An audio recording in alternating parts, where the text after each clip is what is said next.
네, 시작하십시오. 피청구인 2024년 10월 17일 10시부터 죄송합니다. 피청구인 2024년 10월 18일 2024년 국회 법사위 국정감사 기관 증인으로 출석해서 선서한 후 증언한 사실 있죠? 그렇습니다.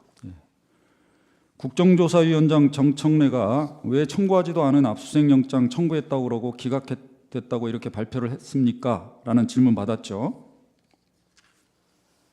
그 질문에 앞서서 법사위원장께서 도이치로 영장을 청구했던 것이냐, 코바나 사건으로 청구했던 것이냐 질문을 하셔서 제가 실질적으로 형식적으로는 코바나로 청구한 게 맞다라고 제가 확인을 해드렸습니다. 그 다음 질문이 아마 지금 변호인께서 대리인께서 질문하시는 내용 같습니다. 이 질문의 피청구인은 당시 서울중앙지검 반부패 수사 2부에서 코바나 컨텐츠 사건하고 도이치모터 사건을 같이 수사를 했다. 동시에 수사를 진행하면서 권모 씨라는 분과 지금 이 사건 피의자가 같은 사람이기 때문에 같은 수사팀이 그 수사를 진행하면서 어떤 때는 두 가지의 피의 사실을 같이 쓰기도 하고 또 어떤 때는 단독으로 넣기도 하였다라고 답변한 사실이 있죠. 네, 그렇게 답변했습니다. 이 답변을 할 때 사실관계 확인하고 답변했습니까? 제가 수사팀으로부터 보고받은 내용에 기초해서 답변을 했습니다. 수사팀한테 어떻게 보고를 받았습니까? 지금 말씀드린 그대로 보고를 받았습니다. 그 두 가지의 피의 사실을 같이 쓰기도 하고 어떤 때는 단독으로 넣기도 했다. 이게 무슨 말입니까?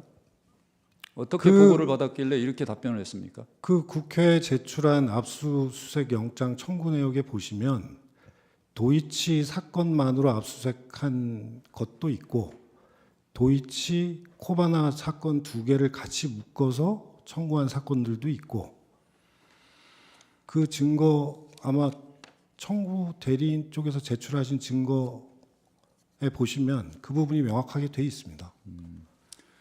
검찰이 2020년 11월 9일 김건희에 대해 영장 청구한 것은 코바나 사건에 대한 것은 맞죠? 네, 국회에서도 형식적으로는 그게 맞다고 말씀드렸습니다. 코바나 사건은 뇌물수수, 부정청탁 금지법 위반, 그다음에 변호사법 위반 혐의이고 도이치 사건은 시세조정, 주가조작에 관한 것으로 자본시장법 위반에 관한 혐의죠. 죄명은 그게 맞고요. 기본적으로 이제 도이치모터스 관련한 청탁금지법 또는 말씀하신 것처럼 뇌물수수가 있었는지는 모르겠지만 그 부분이 도이치모터스 사건을 그 경찰에서 하고 있는 내사를 무마하는 조건으로 도이치모터스가 김건희가 운영하는 법인에 후원했다. 그게 이제 청탁금지법이다. 이런 취지거든요. 그래서 그 내용이 연관은 돼 있습니다. 형식적으로는 그게 딱 잘라질지는 모르지만 그래서 같은 수사팀이 같은 시기에 수사를 했던 거라고 제가 보고를 받았습니다. 영장을 청구하는데 자본시장법 위반 범죄 사실이 들어가 있지 않으면 그거는 영장 청구를 한 게 아니지 않습니까? 네, 그거는 제가 그래서 근데 뭘 형식적으로는 코바나인데 범죄 사실이 같이 들어가 있었다 이렇게 계속 주장을 하는 겁니까? 아직도? 지금 제가 드린 말씀은 당시 11월 9일에 청구했던 건 형식적으로 코바나 사건으로 청구한 게 맞다고 말씀드렸습니다. 그리고 그 이후에는 두 가지 사건을 같이 수사를 하기 때문에 같이 쓰기도 하고 따로 쓰기도 하고 그 증거 제출하신 걸 다시 한번 잘 살펴보시죠. 여기 있네요.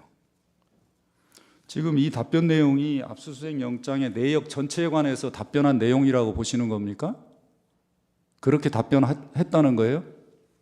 저는 전체적으로 봐서 그런 취지로 답변을 드렸고 그리고 지금 문제 삼고 계시는 11월 9일자에 같이 진행되고 있는 게 맞냐 아니냐도 사후에 제가 보고를 받은 결과에 따르면 당시 같이 진행되고 있었던 게 맞습니다. 자, 이 59호증 도이치모터 수사기록 목록을 보면 저희들은 도이치모터스 수사 착수는 2020년 11월 18일에 처음 착수 경위에 대한 보고 자료가 있고요. 그 앞에를 좀 보여주시죠. 이렇게 하지 마시고 그 앞에 그 전 페이지가 있지 않습니까? 11월 5일자 수재 사건 기록 목록이 있던데요. 제가 보니까. 예, 있습니다. 근데 그걸 왜 안 보여주시고 이렇게 얘기하시면 안 되는 것 같습니다. 자, 그리고 제가 사후에 보고 받은 바로 당시 수사 보고서를 제가 봤는데 거기에 정확하게 써 있습니다. 11월 3일자로 그 금감원에 의뢰했던 그 분석이 그 회신이 와서 11월 5일자로 수재 사건으로 반부패 2부에서 등록을 했다. 그런데 2020년 4월부터 고발이 개시돼서 수사가 쭉 계속되고 있는데 이제는 그래서 이제 같이 수사를 한다. 이런 식으로 쭉 설명이 돼 있습니다. 피청구인, 저는 수사 전문가가 아니지만 이 수사 기록 목록만 보더라도 그러니까 수사가 그 앞에 목록을 보여주시죠. 자, 보여주세요. 수사가 어떻게 진행되어 있는지가 잘 알 수 있습니다.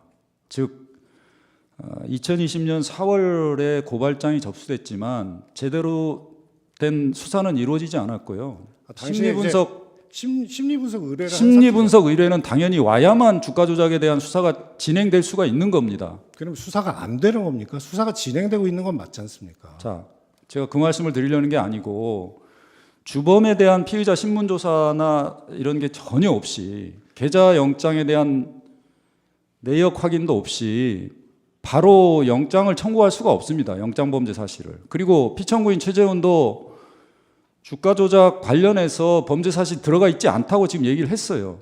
안 들어가 있었습니다. 제가 또 말씀드렸지 않습니까? 코바나 사건으로만 영장이 청구됐다. 근데 지금 국회에서 답변 내용도 보면 국회에서 지금 가장 문제 삼는 게 뭡니까? 17일 날 기자회견으로 인해서 모든 신문이 영장 청구했는데 법원이 기각했다. 그래서 우리가 어떻게 수사를 하느냐? 그 얘기 답변 때문에 국정감사에서 그게 논쟁이 된 거 아닙니까? 국정감사 때 제가 명확하게 말씀을 드렸죠. 그 전날 이제 그 브리핑 과정에서 그 일이 있었고 저는 브리핑에 참석을 안 해서 어떤 일이 있었는지 모르지만 그 부분이 문제가 됐다고 해서 제가 국정감사 때 정확하게 말씀을 드렸습니다. 자, 피청구인 당시 국정감사위원인 유상범 의원이 계좌주, 즉 전주 중에 압수수색영장 청구해서 계좌 추적을 한 사람은 김건희 여사 외에는 다른 사람 있습니까? 라는 질문에 피청구인 없습니다라고 답변한 사실 있죠? 네. 검찰은 2021년 9월 7일 계좌주 전주 중 한 명인 이승근에 대해서 압수수색한 사실이 있죠. 제 사후에 보고받아서 알고 있습니다. 그러면 이 답변을 할 때는 그 사실을 몰랐습니까? 제가 이승근이라는 사람이 그 수사 과정에 등장한다는 것은 아는데 그 사람에 대해서 수사가 어느 정도 됐는지까지는 그때까지는 제가 알 수가 없는 상황이었습니다. 그러면 이승근이 누군지는 알고 있었어요?